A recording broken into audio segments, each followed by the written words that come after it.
Ogoin, africain.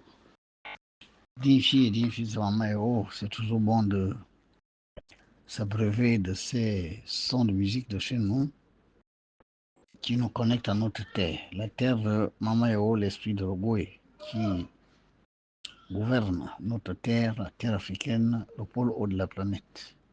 Je reviens en ce jeudi 4 décembre 2025. Le maître Basile avec notre serviteur, porte-parole et représentant de cette haute divinité, je viens répondre à la question d'une Ogoïenne, je dirais mieux, une Ogoïste, qui demande ceci. Pour quelles raisons certains enfants naissent-ils infirmes et d'autres totalement anormaux, déments, c'est-à-dire pratiquement fous. Soit ils naissent comme ça, soit ils le deviennent. Ok. Ce qui est sur mes enseignements, je vous ai dit, il faut connaître ce qui se fait en haut. Si vous voulez comprendre ce qui se fait en bas. En bas, c'est vous avec votre enfant infirme. En bas, c'est vous avec votre enfant dément. En bas, c'est vous avec votre enfant attardé, d'accord? En bas, c'est vous avec votre enfant cruel, violent, sadique.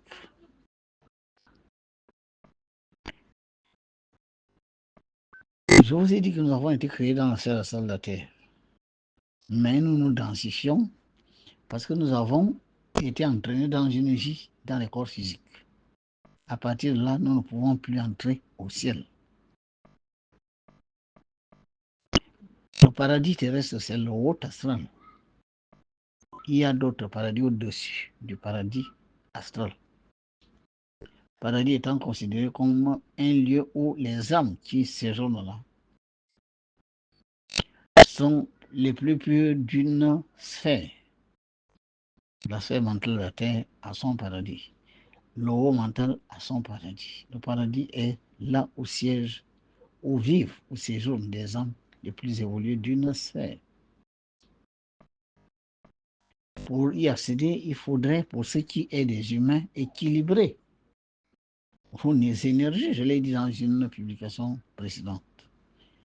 C'est pour ça, sur Terre, vos doigts ne sont pas de même taille, parce que vous n'avez pas encore réussi à équilibrer les énergies. C'est pour ça que vous revenez sur Terre. En fait, les différentes tailles de vos doigts vous montrent que vous êtes dans un plan de vie où les énergies sont déséquilibrées. Regardez le premier doigt, le doigt du feu, votre volonté. Regardez le deuxième doigt, le doigt de la terre, votre matérialité, les choses physiques, les choses matérielles. Regardez l'autre doigt, le doigt des sentiments, vos désirs, vos sentiments, vos émotions. Et regardez le dernier doigt, le doigt de la spiritualité. Mais il est le plus court, le plus petit. Pourquoi? Parce que nous ne pensons pas à la spiritualité quand nous sommes sur Terre. Mais regardez le doigt le plus long. Regardez comme il est long, le doigt qui représente l'élément terre. Il est le plus long, il domine. Ça veut dire que sur Terre, nous sommes beaucoup plus aptes, n'est-ce pas, à comprendre les choses matérielles, l'argent, les postes de pouvoir, machin. Je vis bien parce que j'ai des là. Je vis bien parce que j'ai beaucoup d'argent. Je vis bien parce que je suis au pouvoir. Je vis bien parce que tout le monde vient rentrer devant moi. Mais vous n'êtes rien du tout, vous êtes un asiko. Parce que de toutes les façons, tout le temps, vous allez vous débarrasser de ce corps qui va rester avec tous ces honneurs. Vous ne valez rien si votre âme n'a pas fait du chemin, si votre conscience ne s'est pas élevée. Quand vous êtes âme consciente, vous n'êtes pas corps physique. Le corps physique, là, on vous l'a prêté. Vous savez combien de fois vous avez été roi, combien de fois vous avez été une reine, combien de fois vous avez été un grand commis, je ne sais pas, un grand homme d'affaires, un milliardaire. Mais beaucoup de fois, vous avez été mendiant. Beaucoup de fois, vous êtes incarné 30, 40, 50 fois. Chaque fois, vous avez joué des rôles dans des corps physiques. Ces rôles ne vous servent à rien du tout dans cette incarnation-là, parce que personne ne sait si vous étiez roi ou pas roi, il y a 10 ou 15 incarnations. Mais ce que vous traînez avec vous, c'est votre âme et votre conscience. Ce sont ces deux-là qui forment ce qu'on appelle le double spirituel. Et c'est ce double spirituel qui est vous. C'est ce que Dieu crée. Et c'est ce qui doit faire des classes, arriver à intégrer le ciel. Là où vous n'aurez plus besoin de corps physique, de corps lourd, matériel. Et qui dit on n'a plus besoin de corps physique veut dire que vous n'avez plus besoin d'argent, vous n'aurez plus besoin des milliards, vous n'aurez plus besoin de rouler des V8, vous n'aurez plus besoin de construire des immeubles, de dominer les autres, de maltraiter X, Y, Z. Non, vous êtes maintenant dans un plan où la vie se déroule avec d'autres valeurs. Les valeurs qu'on vous demande de cultiver qui ne sont pas matérielles. L'amour, vous lui donnez quelle forme l'amour? La vérité à quelle forme? Est-ce que la vérité est fan pour nous? Il y a une vérité fan, une vérité pour nous, une vérité chinoise et une vérité française. Est-ce qu'il y a l'amour français, l'amour chinois, l'amour camerounais, l'amour gabonais? L'amour, la vérité, la justice, la droiture morale, la pureté, non ni ethnie, ni nation, ni si. Vous voyez bien que vous êtes dans un monde où vous voulez tout caractériser, catégoriser par les convenances physiques, matérielles, tandis que nous parlons d'énergie. Quand vous êtes obligé de revenir naître dans un corps physique, ça doit vous être autorisé. Ce n'est pas vous qui dites je m'en vais, et vous vous incarnez. Non. Les maîtres de sagesse enseignent. Je vous dis, celui qui parle, vous ne savez pas qui je suis. Mais je vous parle des réalités que je vis, que j'ai vécues, que j'expérimente. Je ne vous parle pas de ce que j'ai lu. Les autres, ils vont, n'est-ce pas, lire tout partout. Ils viennent faire les intellos, ils viennent faire des grands mysticos. Non. Dans la sphère astrale de la Terre, voici ce qui se passe. Vous vivez dans une zone. Prenons le moyen astral. Au loin, vous enviez ceux qui sont dans le haut astral parce que vous les voyez, ils sont très lumineux. Ce sont des grands êtres, exactement comme ce que vous appelez ici les ministres, quand ils arrivent, surtout au Gabon, où c'est les politiciens qui ont l'argent. Dès qu'on est policier, on a l'argent. Quelqu'un qui était un va-nu-pied, dès qu'on en fait un ministre, c'est fini. Il distribue l'argent, il distribue les portables, il est riche, il est milliardaire. Tout le temps, on a pris qu'il a pris 10 milliards. Vous vous posez la question de savoir, on nous dit que le Gabon n'a pas d'argent, mais quand quelqu'un a volé 10 milliards, il les a pris où? Donc il y avait 10 milliards quelque part. C'est ça que je ne comprends pas. On dit que le pays n'a pas d'argent, pas de rappel sol, pas de 600, ça. Curieusement, d'autres n'ont volé que 100 milliards. Oh, tu as volé 50 milliards. Mais les 50 milliards, avant de les voler, ils étaient où? Ils étaient où? Mais s'il y a des milliards, mais qu'on donne, que l'État paye les dettes, voilà de quoi il s'agit. L'État ne paye pas les dettes, mais les voleurs prennent, mais c'est normal. Mais oui, que voulez-vous faire? Vous prenez l'argent des gens est caché dans les coffres, je ne sais pas ce que ça fait. Les gens sont en train de mourir, vous leur devez de l'argent, l'État ne paye rien du tout. Eh bien, quelqu'un vient, un kidam, il vient et se dit, bon, entre donner cet argent à ceux qui le méritent et le garder ici, moi je le vole, il prend, il a volé 15 milliards, il a volé 20 milliards. Donc vous avez des milliards. Mais donc vous avez les milliards, pendant que les rappels soldes sont là. Les gens sont en train de mourir, c'est l'argent des gens qui ont travaillé. Ce n'est pas de la faveur, il faut donner ça. Il faut donner ça. L'État n'a pas à transiger là-dessus. C'est l'argent que les gens ont travaillé, c'est un salaire. C'est l'argent dû. Ce n'est pas des faveurs, ce n'est pas des primes. Donc, c'est tout ça qui fait qu'à un moment donné, quand vous retournez dans la salle de la terre, on se rend compte que vous êtes sale, vous êtes lourd, vous êtes incapable d'équilibrer vos énergies. Il faut retourner. Les autres regardent, ils voient les gens dans le haut astral qui ont équilibré leurs énergies, qui sont lumineux, et vous les enviez. Et les maîtres de sagesse qui vous enseignent vous disent, si vous voulez aller vous réincarner, il faudrait faire ça, ça, ça, ça. Parce que si vous êtes là, c'est parce que vous n'avez pas su faire ci, vous n'avez pas su faire ça.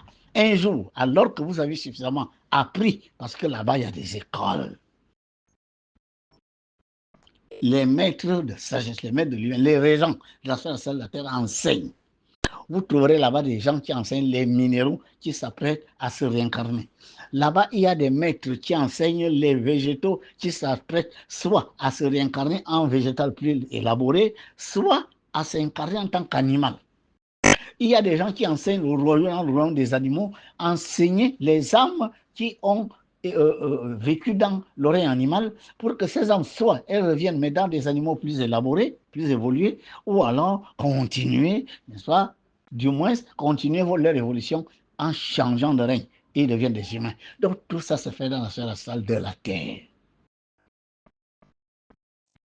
Maintenant, il faut écouter les maîtres de sagesse. Il faut apprendre les leçons qui vous enseignent. Il faut comprendre les lois qui vous enseignent en disant c'est comme ça, c'est comme ça, c'est comme ça. Mais il se trouve que dans le bas astral, c'est-à-dire les gens qui ont nié l'esprit, les gens qui ont pactisé, n'est-ce pas, avec des démons, avec des gens qui ont passé le temps à transiger les lois divines, à exercer la violence, le vol, les dominations sur les gens, alors ils sont dans le bas astral, c'est-à-dire que là où vous êtes obligé de vivre vous-même ce que vous avez causé aux autres.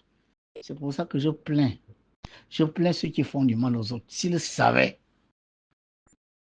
ou brutaliser quelqu'un parce que vous êtes en position de force, on vous brutalisera, on vous brutalisera 100 fois dans le bas astral. Vous serez brutalisé. Parce que dans les rêves, vous voyez parfois qu'on vous bastonne, qu'on vous gifle, on tire sur vous, mais vous avez mal.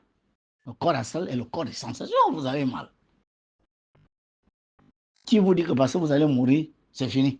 Vous avez laissé tout sur la terre. Mais la douleur que votre corps physique ressent là, mais en réalité, c'est l'astral qui souffre. C'est votre âme qui encaisse.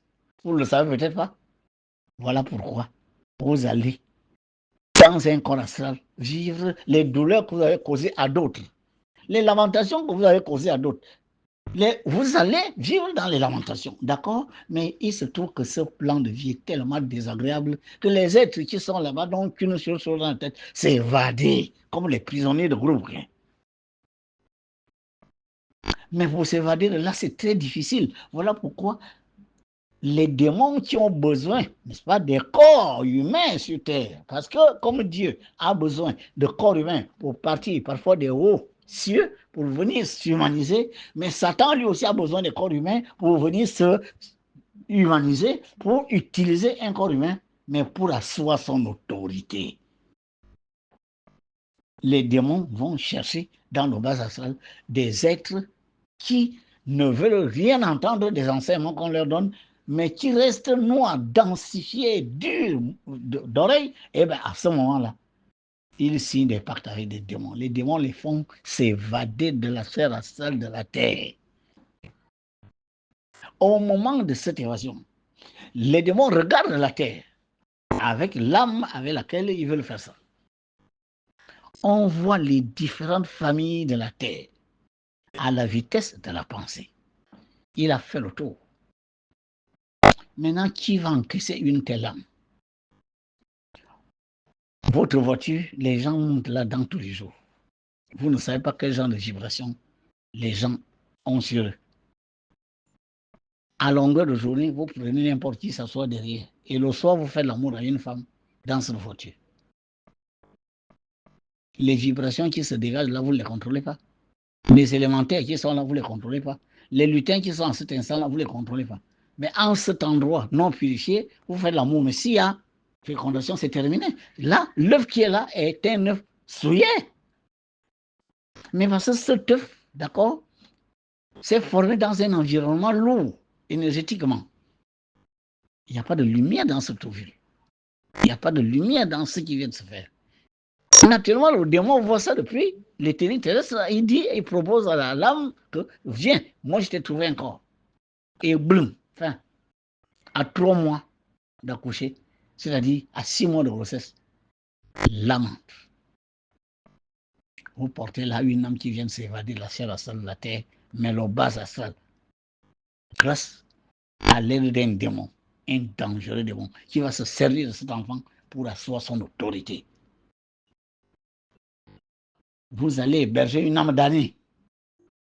Cet enfant grandit dans votre ventre, il sort, vous faites la fête. Oh, je suis enceinte, oh, je suis allé demander là, oh, je suis enceinte, oui, la fête. Vous venez de donner naissance à un démon. C'est-à-dire que quelqu'un, un corps physique, un corps humain, qui va être utilisé par des énergies démoniaques pour asseoir, n'est-ce pas, le plan et la volonté des démons sur la terre. Notre Père Céleste, lui également, il est en guerre contre quelqu'un qui s'est révélé contre son autorité et qui maintient les humains dans le monde physique, tandis que Dieu ne nous a pas créés dans le physique. Voilà. Et quand cet enfant a 8 ans, vous allez voir 12 ans, il a vraiment des comportements, vous commencez à vous poser des questions. C'est celui-là qui, à 15 ans, va enfoncer le couteau à son frère. À 18 ans, vous allez le trouver en train de violer sa petite sœur. À 20 ans, il gifle sa mère. À 30 ans, il assassine son père. Voilà. Mais pour éviter que ça arrive, dès que les régents de l'affaire de la terre s'aperçoivent qu'un homme s'est incarné sans autorisation, ils viennent à sa poursuite. Voilà l'histoire. Mais ça dépend, c'est une question de connexion énergétique. Ils peuvent facilement se connecter à cette âme et retrouver cette âme alors qu'elle est encore dans le ventre de sa mère. On prend l'âme, on retourne avec l'âme. Et vous faites une fausse couche à 7 mois. L'âme était là que depuis un mois. Les gens sont venus la chercher. Vous faites une fausse couche puisque ce qui est là, il n'y a plus d'âme. Dans un autre moment, il naît, il sort. Et les gens de la sphère astrale de la Terre s'aperçoivent qu'une âme s'est évadée de la sphère astrale de la Terre. Ben, s'ils réussissent, ils peuvent le retrouver alors qu'il n'a que 1 an, alors qu'il n'a que 2 ans. Ils retirent l'âme, enfin, retourne en prison. Et le corps tombe. Vous dites, je viens de perdre un enfant. C'est pour ça que quand vous perdez les enfants, ne vous plaignez pas parce que si on vous montrait l'âme qui était en train de grandir dans ce que vous avez appelé votre enfant, quand cet enfant allait devenir adulte ou même un adolescent suffisamment âgé, c'est peut-être quelqu'un qui allait vous rendre la vie véritablement cauchemardesque. C'est par amour divin qu'on vient rechercher cet enfant parce qu'il devient un danger public. Voilà les raisons qui peuvent expliquer les morts précoces, qui peuvent expliquer qu'à un moment donné, quand les régents de ça arrivent, il est déjà dehors. On est obligé de lui infliger une maladie qui va faire qu'il n'arrive plus à malmener les humains, les autres. On lui enlève la raison et il devient fou. Voilà. Vous avez un enfant, vous n'allez pas dans les hôpitaux à gauche, à droite, machin, il ne va jamais guérir. Il faut le mettre dans un asile, c'est terminé, enfin, c'est fini là. Vous ne pouvez rien. Mais parce qu'on l'a rendu comme ça, parce que s'il a la raison, vous n'allez pas pouvoir le canaliser. Mais malheureusement, ce qui est haut est comme ce qui est en bas. Non, nous ne réussissons pas tout ce qu'on fait. Mais les régents de la chair astrale de la terre sont des âmes. Elles aussi, elles ne réussissent pas tout ce qu'elles entreprennent. Il y a des hommes qui leur échappent. Ce sont ces criminels-là que vous voyez. Quelqu'un assassine 8 personnes en même temps. D'autres, ils rentrent dans une famille avec un fusil. Comme la femme l'a trompé, ils tuent la femme, ils tuent la mère de la femme, ils tuent le beau-père, ils tuent tout le monde. Parfois, ils se donnent la mort. Donc, ces âmes-là, ce sont des âmes damnées qui fuient, n'est-ce pas, le bas astral, et se retrouvent être utilisés par les démons. Parce que tout le sang qui va couler là, les démons s'en nourrissent. Quand il éventre son frère, le sang qui coule, les démons s'en nourrissent. Les démons vont se servir de lui comme un véritable homme de mission. Il va créer des douleurs, des souffrances, des angoisses, des lamentations, vraiment la détresse dans l'humanité que les démons justement sont contents parce qu'ils payent une dette. C'est grâce aux démons qu'il a fui le bas astral. Donc voilà ce qui peut expliquer. Certaines infirmités peuvent être autre chose. Dans une vie passée, vous avez mal utilisé, par exemple, votre sexe. Voilà. Votre sexualité était tellement débridée qu'en cette vie, on vous enlève la possibilité, n'est-ce pas, d'utiliser votre sexe. Il y en a qui naissent impuissants. Il n'y a rien à faire. On va injecter, on va faire rien, zéro. Vous avez mal utilisé vos jambes. Vous arrachez les sacs et vous courez. Vous arrachez le sac à une vieille femme, vous courez. Vous tuez quelqu'un. Quand on dit attrapez-le, vous fuyez. Vous utilisez vos jambes. Mais quand vous allez naître, vous allez devoir avoir une infirmité parce qu'il ne faut pas, n'est-ce pas, que vous recommencez la même chose. On vous laisse, on vous enlève, n'est-ce pas, la faculté de marcher normalement avec vos pieds. Avec un tel pied, vous ne pourrez plus faire ça. En réalité, ce sont des garde-fous pour que vous n'utilisiez pas les mêmes facultés pour ne pas évoluer. Voilà ce qui arrive. Et pour vous faire prendre conscience de l'importance de telle ou telle chose. quand vous n'aurez pas un pied droit, vous allez voir que les autres vont se moquer de votre pied. Il y a des choses que vous ne pouvez pas faire parce que vous êtes un éclopé, etc., etc. Vous prenez conscience de l'importance des pieds. Une femme qui a maltraité des enfants dans une vie, en cette vie, on lui enlève la possibilité de faire des enfants parce qu'il faut qu'elle comprenne l'importance des enfants. Elle sera toute malheureuse. Elle va payer des millions. À gauche, à droite, elle va commencer à aller chercher la fécondation in vitro. Oui, mais l'enfant que vous avez dans in vitro, ce n'est pas votre enfant. L'amour n'est pas le même. Pourquoi? Parce que dans une vie passée, c'est une très mauvaise mère. Je ne vous donne là que quelques explications sur ce qui peut faire que quelqu'un naisse, il devient fou. Un autre meurt jeune, un autre naît infirme. Il peut aussi arriver que dans une vie passée, vous aviez une infirmité. Cette infirmité-là devait vous faire prendre conscience de certaines choses. Ça veut dire que c'est une épreuve qui devait vous faire comprendre des leçons. Mais vous n'avez pas compris ces leçons. Cette maladie-là, vous l'avez à la limite refusée. Vous n'avez rien fait pour la dominer, pour comprendre que si elle est là, c'est parce que vous avez voulu qu'elle soit là, parce qu'elle vous apprend quelque chose. Mais malheureusement, comme vous l'avez totalement refusé, mais en prochaine incarnation, on vous l'inflige à nouveau, parce qu'il est question de faire tout pour que vous réussissiez à transcender votre nature humaine, la nature divine. De toutes les façons, vous êtes dans une classe de terminale au lycée A et vous devez passer le bac pour aller à l'université. Le bac arrive, vous dites c'est trop compliqué, c'est trop dur, vous fuyez la classe. Les autres restent à passer le bac. Et toi, tu dis, moi, je ne passerai jamais le bac, mais il faut revenir en terminale. Tu passes au lycée B, tu t'inscris en terminale.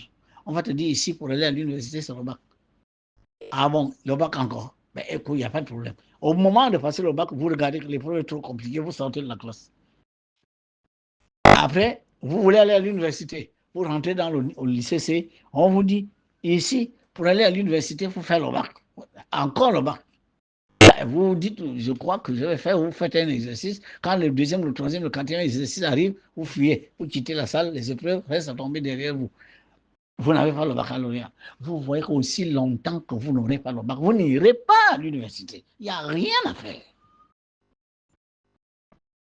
Mais il arriverait un moment donné où on dit, tu as 35 ans, tu ne peux plus être élève en terminale. Tu es déjà trop vieux. C'est ce qui arrive quand vous devenez une vieille âme. Quand vous devenez une vieille âme, d'abord, vos incarnations vont durer. C'est-à-dire, vous allez faire 140 ans. Généralement, la durée, n'est-ce pas, d'une âme dans la sphère astrale de la Terre avant de s'incarner, c'est de 40 à 140 ans. Je parle sous le contrôle des grands maîtres de ce monde. Ils savent ce que je dis et ils savent peut-être qu'ils parlent. 40 à 140 ans. Les âmes qui ont beaucoup de soucis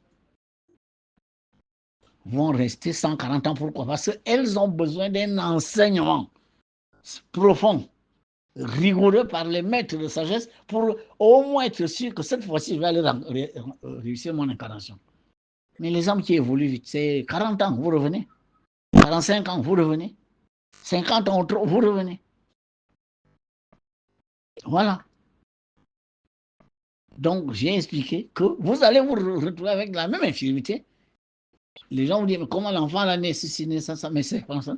En une incarnation passée, vous aviez eu cette épreuve, il était question de la vaincre, vous ne l'avez pas vécu. Les leçons, n'est-ce pas, que cette maladie devait vous faire comprendre, vous les avez refusées, mais la même infirmité revient. Nous développons parfois les mêmes choses que nous avons développées dans les incarnations passées, tant que nous n'avons pas compris la leçon.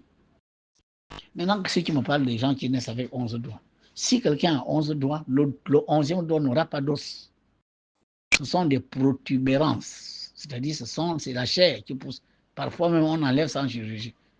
Je parle de 10 doigts. Il n'y a pas un humain avec 11 doigts, ça n'existe pas.